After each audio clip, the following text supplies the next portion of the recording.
Bonjour à tous et bienvenue sur la chaîne Apprendre la mécanique, qui est une chaîne dédiée à la construction mécanique pour les élèves, mais aussi pour les professionnels de l'enseignement technique et de la formation professionnelle. Ce cours qui s'intitule Les roulements, montage en haut, a pour objectif d'expliquer comment on doit faire le montage de ce type de roulement, qu'on appelle roulement à contact oblique ou bien les roulements BT, mais aussi les roulements à rouleau conique, les roulements KB. Alors, ceci se fera à travers un cas pratique de montage en haut. On va expliquer cela en détail pendant le cours. Et il y aura également un exercice avec une solution et des astuces. Et finalement, nous allons donc terminer tout ceci par un résumé du cours qui mettra l'accent sur l'essentiel à mémoriser et à comprendre pour le montage en haut. Alors, restez jusqu'au bout de cette vidéo pour découvrir toutes les astuces et tous les points qui peuvent poser quelques difficultés pour la compréhension de ce cours. Et si vous n'êtes pas encore abonné à la chaîne, alors c'est le moment de cliquer donc sur le bouton abonner et d'appuyer sur la cloche de notification pour recevoir toutes les mises à jour sur la chaîne Apprendre la mécanique. Montage en haut. Ce type de montage est destiné essentiellement pour les moyeux ou bien les logements tournants. Voici un exemple. L'arbre est fixe, le logement, donc l'alésage, est tournant. Ce logement-là, il est guidé en rotation par deux roulements. Un roulement à rouleau conique à droite et un autre roulement à rouleau conique de dimensions différentes, ici à gauche. Voici le type de roulement qui est utilisé. Chaque roulement a une bague intérieure ici, qui est arrêté en translation, donc qui est arrêté axialement, mais c'est aussi valable pour la bague extérieure. Donc, pour ce roulement de gauche, par exemple, on a deux arrêts axiaux, un ici et un deuxième là. Et c'est valable pour le roulement qui est à droite. Finalement, en ce qui concerne les arrêts axiaux à mettre en place, il y en a 4 au total pour ce type de montage. Alors, c'est la même chose pour le montage en X. Il y a 4 arrêts axiaux. Si vous n'avez pas vu ce cours sur le montage en X, le lien est dans la description et vous pouvez également cliquer ici en haut à droite. On parle de montage en haut parce que la transmission des efforts se fait de la sorte. Finalement, avec ceci comme schéma de transmission des efforts, on parle de montage en haut puisque ça ressemble à peu près à un O. Il faut juste retenir que le montage en haut est utilisé pour les logements tournants, généralement. Alors, il peut y avoir des exceptions pour lesquelles on peut utiliser ce type de montage dans le cas d'un arbre tournant. Mais généralement, c'est pour les logements tournants. Voilà ce qu'il faut retenir ici. Maintenant, pour les ajustements à mettre en place, la règle ne change pas par rapport aux autres types de roulements qu'on avait vus précédemment. À chaque fois qu'une bague est tournante, comme pour ce cas-là, la bague doit être montée serrée. Également, pour un alésage tournant, la bague qui est tournante avec l'alésage, donc la bague extérieure, doit être montée serrée. Sinon, à chaque fois qu'une bague est fixe, comme la bague intérieure ici, ou bien la bague extérieure pour le cas d'un arbre tournant, ces bagues fixes vont toujours être montées glissant ou bien avec gel. Donc, la règle ne change pas. Ça, on l'avait déjà vu. En ce qui concerne les ajustements pour les logements tournants, pour notre cas, on doit utiliser ou la lettre M quand l'effort de serrage est faible, ou bien la lettre N si l'effort de serrage est normal. Par contre, si l'effort est assez fort, on peut utiliser la lettre P. Alors ça, c'est valable pour les roulements à billes. En l'occurrence, ici, ce sera les roulements à billes à contact oblique.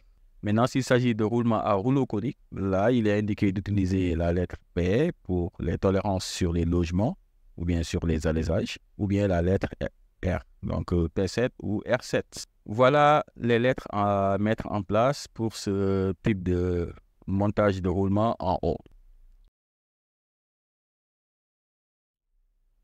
Exercice d'application. Nous avons ici un système où on nous montre ici un arbre qui est fixe. Donc là, il est bien marqué ici fixe. Alors, si l'arbre est fixe, nécessairement, l'alésage ou bien le logement est tournant. Ce logement-là, il est guidé en rotation par un roulement à rouleau conique, repéré numéro 4, et un roulement à rouleau conique aussi, repéré 3.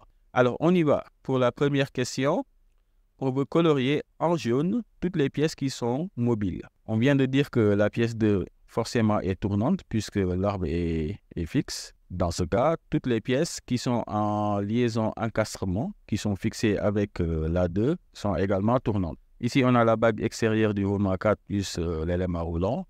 C'est la même chose pour le roulement de gauche, donc le roulement 3, au niveau de sa bague extérieure, tout simplement. Il y a aussi le couvercle 8 qui est en liaison complète ou liaison encastrement avec le logement. Voilà toutes les pièces qui sont mobiles, qui sont donc tournantes, excepté la pièce 1 et les bagues intérieures des 2 roulements, plus les pièces 9, 7 et 6 qui sont toutes fixes. Question numéro 2, le montage est-il à arbre tournant ou bien à alésage tournant? Donc, on vient de donner la réponse tout de suite. Le montage est à alésage tournant. Est-ce que maintenant les bagues intérieures sont montées serrées ou bien libres? On parle bien de bagues intérieures. Un petit rappel sur les ajustements. Seule la bague tournante est montée serrée. Donc, les bagues fixes sont montées glissant ou bien avec gel. Nous, on est dans le cas d'un alésage tournant. Forcément, c'est les bagues intérieures des 2 roulements qui vont être montées avec gel. On va donc encercler libre, puisqu'il y aura du jeu ici et là. Est-ce que les bagues extérieures, dans ce cas, sont montées serrées ou libres? Nécessairement, ça va être serré pour les bagues extérieures des 2 roulements, ici et là également. Donnez le type de roulement utilisé ici. Les roulements sont repérés par 4 et 3. Alors là, ce sont des roulements à rouleau conique qu'on a donc sur la photo ici, avec la bague extérieure étant ceci. Les éléments roulants ici sont des rouleaux coniques et la bague intérieure du rouleau. Question suivante, est-ce un montage en X ou bien un montage en O? Alors, comme on vient de voir, c'est un logement tournant. Logiquement, on doit utiliser un montage en O. Alors, même s'il y a des exceptions, mais en général, c'est ça. Alors, pourquoi montage en O? C'est dû au fait de l'allure qu'a prise la transmission des efforts, qui donne quelque chose qui ressemble à un O. Donc, si on regarde bien les arrêts axiaux, ici, à ce niveau, et sur le roulement de droite, ici et là, donc forcément, ça donne des arrêts qui finalement vont former un O. On parle de montage en O. Donnez le nom et la fonction du repère 5. C'est un joint à lèvres qui permet d'assurer l'étanchéité dynamique des roulements. Voici le joint à lèvres en coupe qui est donc représenté comme ça en dessin normalisé. Mais sur ce dessin-là, on a ce qu'on appelle la version simplifiée. Alors, pourquoi étanchéité dynamique? Parce que le joint est inséré entre une pièce fixe qui est là et une pièce qui est mobile. Si ces 2 pièces étaient fixes, on parlerait d'étanchéité statique. Donnez le nom et la fonction du repère 6. C'est ce qu'on appelle un écrou à encoche. Donc, l'écrou à encoche, concrètement, c'est ce qu'on a ici. Alors, cet écrou à encoche, dans ce contexte, il sert déjà à arrêter axialement cette bague intérieure, mais surtout faire le réglage de la précharge des roulements. Donc la précharge, c'est le jeu interne sur les roulements qu'on règle au départ. Donc c'est une petite pression qu'on met sur les roulements afin de régler le jeu interne. Ça permet d'éviter les vibrations et les usures. Ça doit être bien réglé, ni trop serré, mais pas trop de jeu au niveau des roulements. Donnez le nom et la fonction du repère 7. C'est l'élément qui est noirci ici, qui va toujours avec un écrou à encoche. Donc ça, c'est ce qu'on appelle la rondelle de freinage, la rondelle frein. Son rôle, c'est de freiner l'écrou à encoche. Parce que l'écrou, après avoir été monté sur l'arbre, ne doit plus se desserrer à cause des vibrations. Donc, c'est la raison pour laquelle on l'associe tout le temps avec cette rondelle-là qui donc, va effectuer le blocage de l'écrou. C'est pour ça qu'on parle de freinage. Donnez les tolérances, les ajustements pour les portées de roulement. Alors, les portées de roulement, c'est ce qu'on a ici. Là, on a une portée de roulement, une autre portée de roulement ici. C'est valable pour le roulement de gauche. La règle nous donne ceci. Ici, on est dans le cas d'un alésage tournant. Les bagues extérieures sont tournantes. Elles vont être montées serrées. pour les tolérances à mettre en place au niveau de l'arbre, ici, on doit mettre du G6. Voici la tolérance sur l'arbre. Et au niveau de l'alésage, ça va être du N7. Et dernière question, donnez la matière de la pièce repérée 8. La matière, c'est également le matériau, c'est la même chose. Alors, on l'identifie à travers les motifs sur les hachures qui sont utilisés. Par exemple, si les hachures sont comme ça, comme pour la pièce numéro 2, ça peut être de l'acier ou bien de la fonte aussi. Sinon, pour l'aluminium, on a ça, pour le cuivre ou bien le bronze. Et là, pour ce type de motif qu'on a sur la pièce numéro 8, ça c'est bien de la matière plastique. La matière de la pièce repérée 8 est du plastique.